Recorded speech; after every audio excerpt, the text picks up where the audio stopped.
더인 기드 모파상 단편소설. 알프스 고산지대의 많은 작은 여관들처럼 이 작은 여관 역시 황량하고 돌투성이의 협곡 사이에 위치해 있었다. 하얀 산정상과 산정상이 가로지르는 사이에 있는 슈바렌바흐 여관은 잼미 통로를 건너는 사람들을 위한 휴식처였다. 그 여관은 한 해 6개월 동안 운영되었고 장 하우저 가족이 살고 있었다. 눈이 내리기 시작하고 계곡을 뒤덮기 시작하면 로이크로 내려가는 것이 불가능해지는 시기가 된다. 그러면 아버지와 어머니, 딸 3명의 아들은 그 여관을 떠났다. 그러면 여관에는 늙은 안내인 가스파드 하리와 젊은 안내인 울리이 쿤지 사냥개 셋만이 남았다. 이 2명의 남자와 개는 눈 덮인 감옥에서 봄을 기다렸다.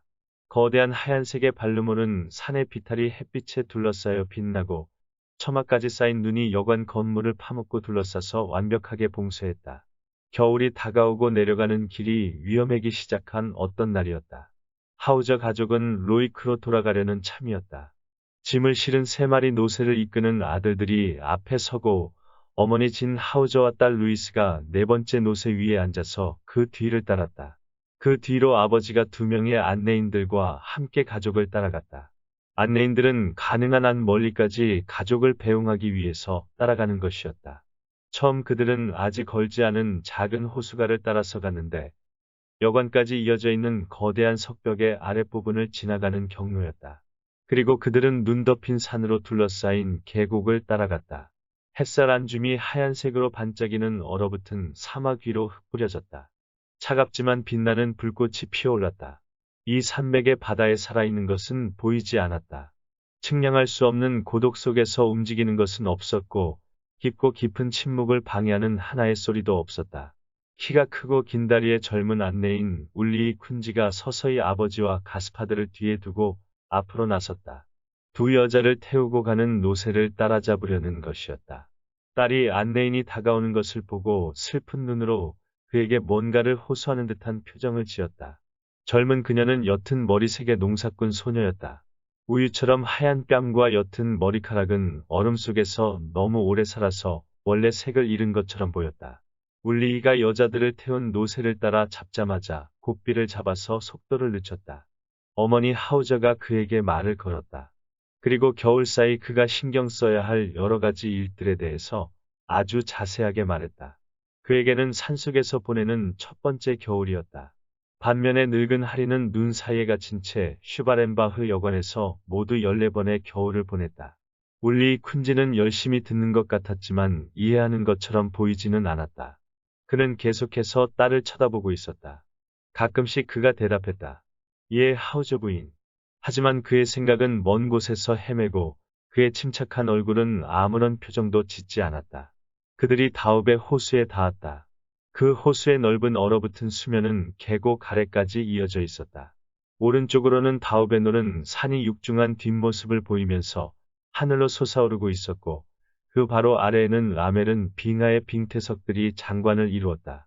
라멜은 빙하 아래로는 빌트슈트로벨 산이 보였다. 잼미 통로의 중턱에 다다르자 스위스 발레주에 속한 알프스 산맥의 지평선이 한눈에 들어왔다.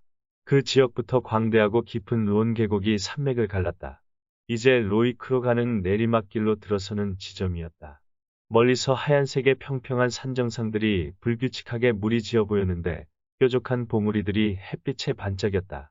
미샤베롤은 산의 쌍둥이 봉우리와 바이스홀은 산의 거대한 무리, 육중한 브루네크홀은 몽세르빈 산과 덩블랑쉬의 드높은 산들이 층층이 쌓인 것처럼 보였다. 몽세르빈은 학살자, 덩블랑슈는 변덕쟁이라는 별명을 가지고 있었다. 그들 아래 끔찍한 시면의 바닥에 로이크가 놓여 있었다. 그 마을의 집들이 거대한 균열 사이로 흩뿌려진 모래 알갱이처럼 보였다. 그 거대한 균열의 끝에 잼미 통로가 위치해 있었고 그 열린 사이 아래로 로이크가 있는 것이었다. 길이 계속해서 휘돌아 감기기 시작하는 가장자리에서 노새들이 움직임을 멈췄다. 산의 등성이를 따라서 기이하면서 급격하게 구불구불 이어지는 길이었다. 그 길의 끝에 놓인 산마을은 거의 보이지도 않았다. 여자들이 눈 위로 내려왔고 다른 2 늙은이들이 합류했다. 그래, 아버지 하우저가 말했다. 잘 가라고. 그리고 내년까지 기운 잃지 말고 지내라고 친구들. 늙은 하리가 대답했다. 내년에 뵙죠. 그들은 서로를 포옹했다. 그리고 하우저 부인의 차례가 되자 그녀가 뺨을 댔고 딸 역시 똑같이 행동했다. 울리 쿤지의 차례가 되자 그가 루이스의 귀에 속삭였다. 저기 멀리 가서도 잊지 마. 그녀가 대답했다. 잊지 않아. 너무 낮은 목소리였기 때문에 울리는 제대로 듣지는 못하고 다만 내용을 짐작할 뿐이었다. 그럼 이제 안녕. 아버지 하우저가 반복해서 말했다. 그리고 병에 걸리지 말라고. 그리고 두 여자 앞에서 비탈길을 내려가기 시작했다. 첫 번째로 길이 굽은 곳을 지나자마자 세 명의 모습이 바로 사라졌다. 그리고 두 남자는 슈바렌바흐 여관으로 돌아오기 시작했다. 그들은 나란히 서서 천천히 걸었다. 이별의 시간은 끝났고 앞으로 4-5개월 동안 그들은 홀로 남을 것이다. 가스파드 하리는 지난 겨울의 이야기를 시작했다.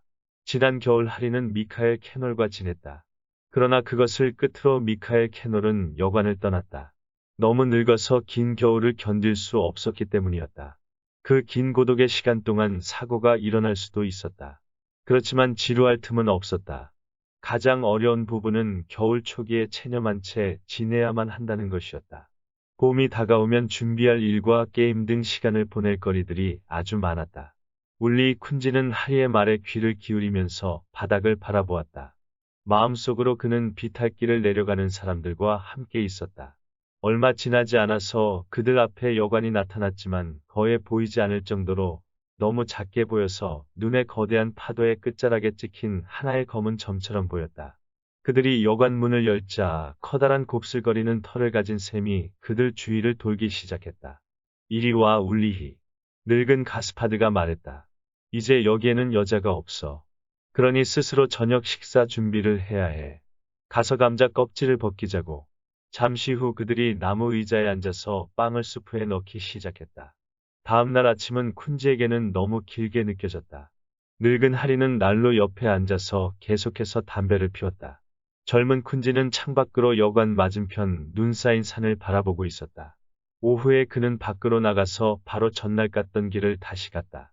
그는 두 여자를 실은 노새의 발자국을 찾았다. 잼미 통로의 중턱에 도달하자 그가 엎드려서 로이크를 바라보았다. 바위투성이의 계곡 안에 있는 마을은 아직 눈에 파묻히지 않았다. 하얀색 눈 덩어리들이 가까이까지 접근하기는 했지만 그 덩어리들은 마을을 보호하는 소나무 숲에 의해서 가로막혀 있었다. 그가 서 있는 곳에서 보면 낮은 곳의 집들이 커다란 풀밭 가운데 놓인 자갈들처럼 보였다. 하우저에 따른 세 채의 회색빛 집들 중 하나에 있을 것이다. 어느 것일까? 울리 쿤지는 그것들을 구분하기에는 너무 멀리 떨어져 있었다. 가능하다면 그는 그곳으로 내려가기를 열망했다. 그러나 태양이 바로 사라져서 드높은 빌트슈트로벨 산 정상 뒤로 숨었다. 그리고 젊은이는 여관으로 돌아왔다. 하리는 아직도 담배를 피우고 있었다. 젊은 친구가 집 안으로 들어오는 것을 보고 카드 게임을 하자고 권했다. 그들은 오랫동안 마주 앉아서 브리스크라는 단순한 카드 게임을 했다. 그리고 그들은 저녁 식사를 하고 잠자리에 들었다. 다음 날들 역시 첫날과 같았다. 화창하지만 추운 날들이었다. 눈은 더 이상 오지 않았다. 늙은 가스파드 하리는 오후 내내 독수리들과 희귀한 새들을 보면서 시간을 보냈다. 얼어붙은 산맥 사이로 용감하게 날아온 새들이었다. 울리는 규칙적으로 잼미 통로 중턱까지 가서 마을을 바라보았다. 저녁이 되면 그들은 카드 게임, 주사위 게임, 도미노 게임을 하면서 서로 이기기도 하고 지기도 했다. 작은 판도는 게임의 흥미를 돋우기 위한 수단에 불과했다. 어느 날 아침 먼저 일어난 하리가 자신의 동료를 불렀다. 밝은 하얀 분말 가루에 육중한 구름이 움직이면서 소리 없이 그들 머리 위로 다가왔다. 분말의 덮개가 조금씩 그들을 어둠에 파묻었다. 이 현상은 나흘 밤낮 동안 계속되었다. 문과 창문을 치우고 통로를 파고 얼어붙은 분말 위로 계단을 만들어야만 했다. 그 서리가루는 한나절만 지나면 암석 조각처럼 단단해졌다. 그들은 죄수처럼 살아야만 했다. 거쳐 밖으로 나갈 엄두도 내지 못했다. 그들은 해야 할 일을 나눈 다음 규칙적으로 수행했다. 울리 쿤지는 눈을 치우고 접시를 닦는 등 청소와 관련된 일을 했다. 또한 그는 나무를 팼다. 반면에 가스파드 하리는 요리를 하고 불을 돌보는 일을 했다. 규칙적이고 단조로운 작업 이후에는 카드와 주사위 게임이 이어졌다. 하지만 그들은 한 번도 다투는 일이 없었고 언제나 침착과 평온을 유지했다. 그들은 한 번도 불안해하거나 성질을 내지 않았다. 산정상에 오는 겨울을 위한 인내심을 많이 비축해 둔 덕분에 그들은 욕이나 심한 말조차 사용하지 않았다. 가끔씩 늙은 가스파드가 소총을 들고 나가서 알프스 영향을 쫓았다. 그리고 아주 가끔씩 하나를 죽이기도 했다. 그러면 슈바렌바흐 여관에서는 파티가 벌어졌고 그들은 신선한 고기를 개걸스럽게 먹어치웠다. 어느 날 아침 그가 평소와 마찬가지로 여관을 나섰다. 외부 온도계는 영하 18도를 가리키고 있었고 태양은 아직 뜨지 않았다. 사냥꾼은 빌트슈트로벨 산으로 접근하는 동물들을 놀라게 해서 잡을 수도 있겠다고 생각했다. 울리이는 혼자 남아서 10시까지 침대에서 일어나지 않았다. 그는 잠이 많은 체질이었지만 늙은 안내인과 함께 있는 상황에서는 그런 성향을 드러낼 엄두도 내지 못했다. 늙은 안내인은 아침에 일찍 일어나는 유형이었다. 늦잠을 잔 울리이는 샘과 함께 여유 있는 아침 식사를 했다. 샘은 낮이나 밤이나 난로 앞에서 잠을 자면서 시간을 보냈다. 울리이의 기분이 우울해졌고 혼자 있다는 사실이 무서워졌다. 몸에 붙은 습관의 힘을 결코 이길 수 없는 사람들이 그러하듯 울리이 역시 일상적인 카드게임을 향한 열망이 너무 강해졌다. 그래서 그는 4시에 돌아오기로 한 동료를 마중하러 밖으로 나갔다. 눈이 깊은 계곡을 평평하게 만들고 깊은 틈새를 메웠다. 2개의 호수의 흔적이 모두 사라졌으며 하얀 눈이 거대한 바위덩이들을 덮고 있었다. 그래서 높은 산 봉우리 사이에는 거대한 하얀색에 빛나는 얼음의 표면만이 존재했다. 지난 3주간 울리이는 로이크 마을을 굽어볼 수 있는 잼미 통로의 중턱까지 가보지 않았다. 빌트슈트로벨 산으로 이어지는 비탈길을 기어 올라야 하는 상황이 되기 전에 다시 언덕 중턱에 가보고 싶어졌다. 로이크는 이제 눈에 덮여 있었고 집들이 구분되지 않았다. 마을 전체가 하얀색 망토에 가려진 듯 아무것도 보이지 않았다. 오른쪽으로 방향을 바꿔서 울리이가 라멜은 빙하에 도착했다.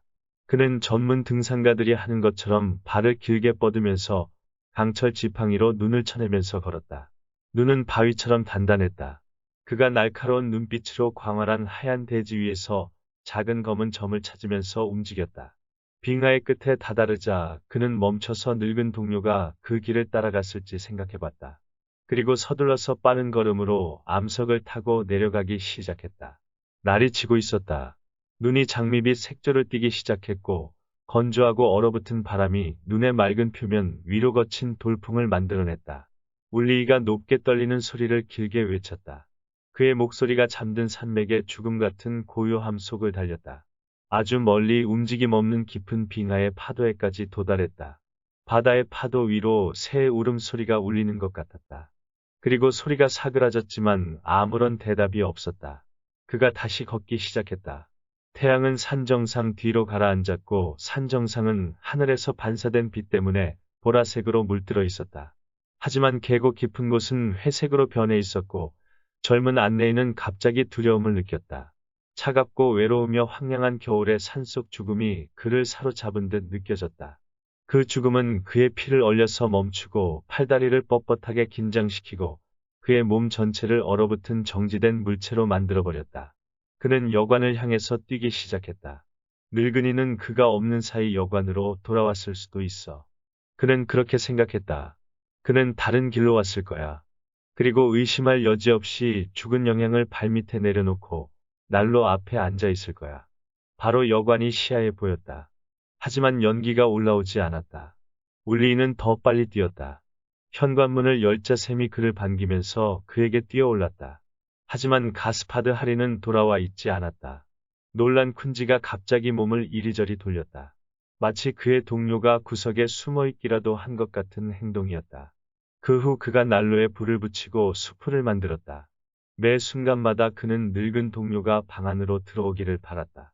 가끔씩 가스파드가 보이지는 않는지 확인하러 밖으로 나갔다. 이제 밤이었다. 산속의 밤이었다. 창백한 밤이었다. 노란색의 음침한 초승달이 산 봉우리들 너머로 사라지면서 지평선 가장자리에서 희미하게 빛났다. 젊은 안내인이 여관 안으로 들어가서 앉아서 손과 발을 데우면서 가능한 모든 사고에 대해서 머릿속으로 그림을 그렸다. 가스파드는 다리가 부러졌을 수도 있다. 절벽 틈 사이에 빠졌을 수도 있다. 발걸음을 잘못 디뎌서 발목이 삐었을 수도 있다. 아마도 눈 위에 누워서 차가움에 짓눌려 뻣뻣해져서 그러나 마음속으로는 고통을 느끼면서 필사적으로 도와달라고 외치고 있을 듯했다. 밤의 침묵 속에서 자신의 온 힘을 다해서. 하지만 어디에서? 산맥은 너무나 광대하고 거칠고 위험한 곳이다. 특히 이런 계절에는 이토록 거대한 공간에서 모든 방향을 수색하기 위해서는 10명 아니 20명의 안내인들이 일주일을 걸어 다녀야 할 것이다. 그러나 다음날 아침까지 가스파드가 돌아오지 않는다면 울리 쿤지는 샘과 함께 밖으로 나서기로 결심했다. 그리고 그는 준비를 마쳤다. 그는 이틀치 식량을 가방에 넣고 강철 스파이크를 챙기고 길고 가늘지만 강한 밧줄을 허리에 둘렀다. 그리고 강철날이 달린 도끼와 등산용 지팡이를 챙겼다. 그리고 그 도구들이 눈 속에서 계단을 만드는데 적당한 상태인지 확인했다. 그리고 그는 기다렸다. 난로불이 타오르고 그 앞에서 커다란 개가 코를 골고 있었다. 시계가 나무를 두드리는 소리를 내면서 심장 박동처럼 규칙적으로 움직였다. 멀리서 들리는 작은 소리에도 귀를 기울이면서 그는 기다렸다. 바람이 지붕과 벽을 치면 그가 몸을 떨었다. 12번을 치자 온몸에 전율이 일어났다. 그리고 두려움과 떨림을 느끼면서 불 위에 물 주전자를 올렸다. 떠나기 전에 뜨거운 커피를 마시려는 생각이었다. 그가 자리에서 일어나자 시계가 종을 쳤고 샘이 일어났다. 그가 문을 열고 빌트슈트로벨 산 방향으로 출발했다. 5시간 동안 그는 지팡이로 바위를 쪼개고 얼음을 베면서 산을 올랐다. 계속해서 앞으로 나아갔다. 가끔씩 개가 오르기에 너무 가파른 경사가 나오면 개는 아래에 머물렀고 먼저 위로 올라간 그가 밧줄로 개를 끌어올렸다. 6시경에 그는 가스파드가 가끔씩 알프스 영향을 사냥하기 위해서 오르던 산정상에 도착했다. 그리고 거기에서 낮에 햇빛이 뜰 때까지 기다렸다. 머리 위로 하늘이 창백해지더니 이상한 빗줄기가 튀어나왔다. 어디에서 오는지 알 수 없는 빛이 갑자기 창백한 산 봉우리들을 비췄다. 수십 킬로미터까지 뻗은 산 봉우리들이 그의 사방을 감싸고 있었다. 눈 그 자체로부터 희미한 빛이 떠오르는 것처럼 보였다. 그리고 허공으로 흩어졌다. 가장 높고 멀리 있는 정상이 점차 미묘한 살색과 장미색을 띠었고 붉은 태양이 알프스 중북부에 크고 장엄한 거인 뒤에서 나타났다. 울리 쿤지는 다시 출발했다. 사냥꾼처럼 걸으면서 흔적을 찾아서 가끔씩 걸음을 멈췄다. 그가 개에게 말했다. 우리 늙은 친구를 찾으라고. 그는 이제 깊은 계곡을 유심히 살피면서 산을 내려가고 있었다. 가끔씩 그가 소리를 지르면 길게 울리는 친숙한 외침이 산속에 울렸다. 그 외침은 고요한 광대함 속으로 바로 사라졌다. 그러더니 그가 땅에 귀를 대고 듣기 시작했다. 그는 목소리를 구분할 수 있다고 생각했다. 그래서 그는 뛰면서 외치기 시작했다. 하지만 아무것도 볼 수 없었고 결국 피곤과 절망 속에 주저앉았다. 정오 즈음 그가 아침 식사를 먹고 자신만큼이나 지친 샘에게도 먹을 것을 줬다. 그리고 그가 다시 수색을 시작했다. 저녁이 되었을 때도 그는 여전히 걷고 있었다. 산속을 헤매면서 거의 50km 이상을 걸었다. 여관으로 돌아가기에는 너무 멀리 왔고 더 이상 앞으로 나아가기에는 지쳤기 때문에 그는 눈 속에 구멍을 파고 개와 함께 그 안으로 들어가서 두꺼운 담요를 덮었다. 젊은 안내인과 개가 나란히 누워서 서로를 데워주었다. 그럼에도 불구하고 뼛속까지 추위가 몰려들었다. 울리는 거의 잠을 잠 수가 없었다. 그의 마음은 환상에 시달렸고 그의 몸은 추위에 떨고 있었다. 날이 트자 그가 자리에서 일어났다. 그의 다리는 쇳덩이처럼 뻣뻣했고 그의 기분이 너무 저조해서 거의 울음이 터질 지경이었다. 반면에 작은 소리가 들리기만 하면 심장이 빨리 뛰면서 그가 흥분에 쓰러질 정도였다. 갑자기 자신 역시도 광대한 황야에서 얼어 죽을 것이라는 생각이 들었다. 죽음의 공포가 그에게 힘을 줬고 그를 재충전했다. 그는 엎어지고 다시 일어나고 하면서 여관을 향해서 비탈길을 내려갔다. 뒤로 샘이 세 발로 절뚝거리면서 그를 따라왔다.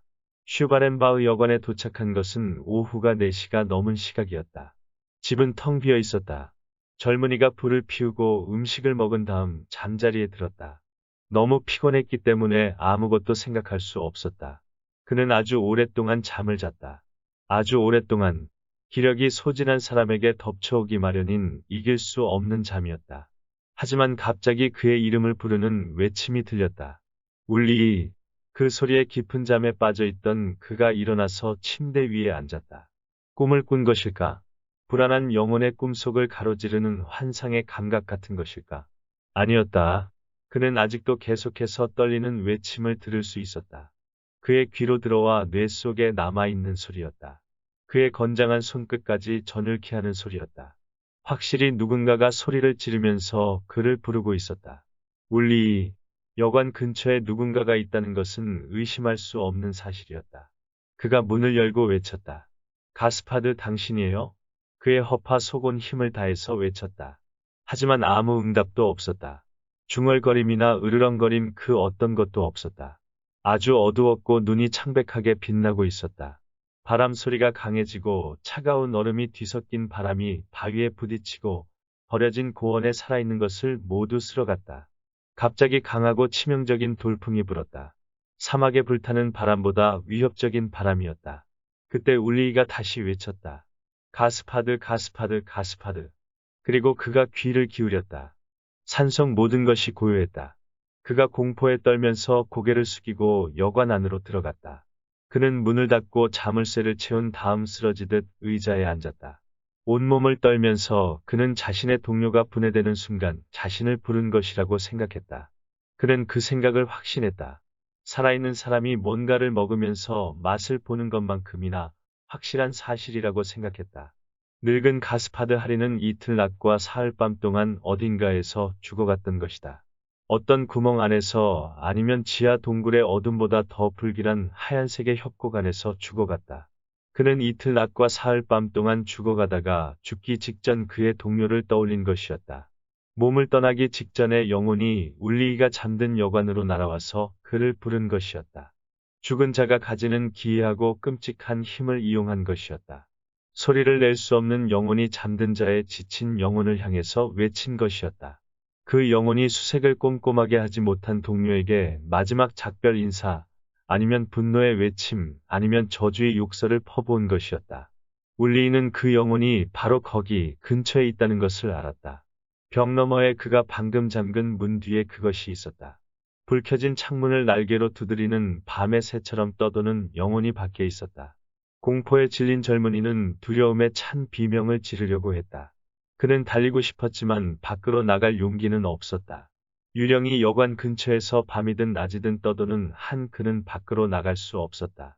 늙은 동료의 육체를 발견해서 교회 묘지에 축성받은 땅속에 묻지 않는 이상 유령은 거기에 있을 것이다. 날이 밝고 밝은 태양이 다시 나타나자 쿤지가 용기를 냈다. 그는 식사를 준비하고 개에게 음식을 주고 의자에 가만히 앉아 있었다. 눈 위에 누운 늙은이를 생각하면 그의 가슴은 고문당하는 것 같았다. 그리고 밤이 다시 산을 감싸자 새로운 공포가 그를 엄습했다. 그는 작은 양초 하나만 들고 어두운 부엌을 돌아다녔다. 그는 큰 걸음으로 한쪽 끝에서 다른 쪽 끝을 왕복했다. 그는 바깥의 우울한 침묵을 깨뜨리는 이전 밤에 들렸던 끔찍한 외침 소리가 나는지 귀를 기울이고 있었다. 광대한 눈의 사막 한가운데서 그는 자신이 불행하다고 생각했다. 사람들이 사는 지상에서 1500m를 올라온 곳에서 혼자 남겨진 그는 완벽한 고독감을 느꼈다. 사람들이 사는 곳 시끄럽고 활기찬 삶은 까마득한 아래에 있었고 얼음처럼 차가운 하늘만이 그의 머리 위에 존재했다. 미친 열망이 그에게 뛰어나가라고 명령했다. 무슨 수를 쓰더라도 도망쳐서 절벽 아래로 몸을 던지면 로이크에 닿을 수 있다고 충동했다. 하지만 그는 감히 문을 열 수 없었다. 문 밖에는 죽은 자가 서서 그의 길을 가로막을 것이다. 어떤 점에서 그는 이 산속에 혼자 남은 것은 아니었다. 자정이 되자 부엌안을 왔다 갔다 하느라 지치고 슬픔과 공포에 기진맥진해진 그가 의자에 앉아서 깜빡 잠에 빠졌다. 그는 침대에서 유령이 나올 것이라고 생각했기 때문에 침대 근처로는 가지도 않았다. 하지만 갑자기 지난 밤과 마찬가지로 거슬리는 외침 소리가 그의 귀를 꿰뚫고 울렸다. 너무나 높고 날카로운 소리여서 울리이는 손을 뻗어 유령을 쫓아내려고 했다. 그리고 그가 등을 의자에 기댔다. 외침 소리에 잠에서 깬 셈이 공포에 차서 울부짖었다. 그리고 위험이 어디에서 오는지를 알아내려는 듯 집안 온 구석을 돌아다녔다. 샘이 문 근처로 가더니 그 아래 냄새를 맡더니 격렬하게 코를 킁킁거렸다. 샘의 몸털이 곤두서고 그의 꼬리가 긴장으로 뻣뻣해졌다. 개가 미친 듯 으르렁거렸다. 겁에 질린 쿤지가 벌떡 일어나서 한 손으로 의자를 잡고 외쳤다. 들어오지 마. 들어오지 마. 들어오면 죽일 거야. 보이지 않는 위협에 흥분한 샘이 마구 짖으면서 자신의 주인의 목소리가 향하는 곳을 바라보았다. 하지만 조금씩 개가 진정하더니 불 앞으로 와서 몸을 뻗었다 하지만 개는 불안해했다. 개는 머리를 들고 이 사이로 으르렁거리는 소리를 냈다. 울리이가 정신을 차렸다. 하지만 공포의 현기증을 느낀 그가 찬장에서 브랜디를 꺼내서 컵에 따라 마셨다. 몇 번을 반복해서 브랜디를 들이켰다. 그의 생각이 점차 희미해지고 용기가 되살아나더니 핏줄 속으로 열병 같은 광채가 흘렀다. 다음날 그는 음식을 거의 먹지 못했다. 그는 술만 마실 뿐이었다. 그 후 며칠 동안 그는 술 취한 짐승같이 살았다. 가스파드 하리가 생각나면 그는 바로 술을 마셨고 술에 취해서 바닥에 쓰러질 때까지 술을 들이켰다. 바닥에 얼굴을 쳐박고 죽은 것처럼 누워서 팔다리는 떨고 얼굴을 땅에 대고 코를 골았다. 하지만 그를 미치게 만드는 불타는 액체를 모두 소화하기도 전에 울리이라는 반복되는 외침이 그를 깨웠다. 뇌를 파고드는 총알 같았다. 그러면 그는 비틀거리면서 일어나서 손을 앞으로 뻗어서 넘어지는 것을 막으려고 했다. 그가 도와달라고 샘을 부르면 개는 오히려 문 근처로 달려갔다. 주인과 함께 미쳐가는 개가 발톱으로 문을 긋고 길고 하얀 이빨로 문을 물어뜯었다. 그러는 동안 개의 주인은 고개를 뒤로 꺾고 머리를 허공에 두고서 술을 들이켰다. 마치 차가운 물처럼 술을 들이키면서 그것이 점차 자신의 생각과 광적인 공포를 없애줄 것이라고 생각했다. 그리고 다시 잠에 빠졌다. 3주가 지나자 여관한 모든 술이 사라졌다. 하지만 계속되는 술은 공포를 가라앉힐 뿐이었다.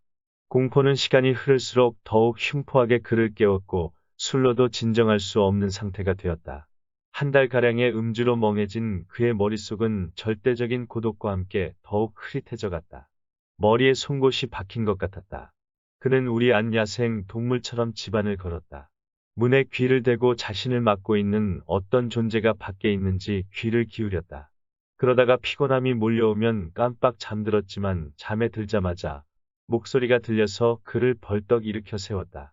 마침내 어느 날 밤 극단적 상황에 몰린 겁쟁이들이 그러듯 그가 문을 향해서 뛰어가 문을 열었다. 그리고 침묵을 지킨 채 누가 자신을 부르는 것인지 살폈다. 하지만 차가운 돌풍이 그의 얼굴에 부딪혔고 차가움이 뼈까지 얼렸다. 그는 다시 문을 닫고 자물쇠를 잠갔다. 그러나 그는 그 사이 샘이 밖으로 달려나간 것을 알아차리지 못했다. 그리고 추위에 떨면서 난로에 나무를 던져넣고 그 앞에 앉아서 몸을 데웠다. 하지만 누군가가 벽을 긁으면서 외치는 소리가 들렸다. 절망 속에서 그가 외쳤다. 꺼져. 하지만 길고 슬픈 울부짖음이 대답으로 들려왔다. 날카로운 공포에 그의 마지막 남은 이성이 모두 사라졌다. 꺼져. 그리고 몸을 돌려서 숨을 구석을 찾았다. 그 다른 사람은 집을 돌면서 울부짖고 벽에 몸을 부딪혔다. 울리는 접시와 그릇, 양념 등이 가득 찬 떡갈나무 찬장 앞으로 가서 놀라운 힘으로 그것을 들어올렸다. 그리고 현관문 앞에 그것을 내려놔서 장애물을 만들었다. 그리고 매트리스와 지푸라기 침대, 의자 등 모든 가구를 그 위에 올렸다. 적의 공격을 받은 사람처럼 모든 창문을 두꺼운 천으로 가렸다. 하지만 바깥의 다른 사람은 길고 구슬픈 흐느낌에 가까운 울부짖음을 내뱉었고 젊은이는 그의 앞에서 비슷하게 울부짖었다. 낮과 밤이 지나면서 그들은 서로에게 울부짖었다. 바깥의 사람은 계속해서 여관 근처를 돌아다니면서 발톱으로 벽을 후벼 팠다. 마치 건물을 무너뜨리려는 것 같았다. 집안에서는 울리이가 바깥의 사람을 따라 움직이면서 몸을 숙이고 벽에 귀를 가져다 대고 끔찍한 외침 소리에 비슷하게 반응했다. 어느 날 저녁 아무 소리도 들리지 않았다. 그는 가만히 앉아 있다가 피곤에 지쳐서 잠에 빠졌다. 그 다음날 아침에 일어난 그에게는 아무 생각도 기억도 없었다. 마치 자는 동안 그의 뇌가 비워진 것 같았다. 하지만 그는 배가 고팠기 때문에 음식을 먹었다. 겨울이 끝나고 잼미 통로가 다시 열렸다. 하우저 가족이 여관으로 돌아오는 길을 떠났다.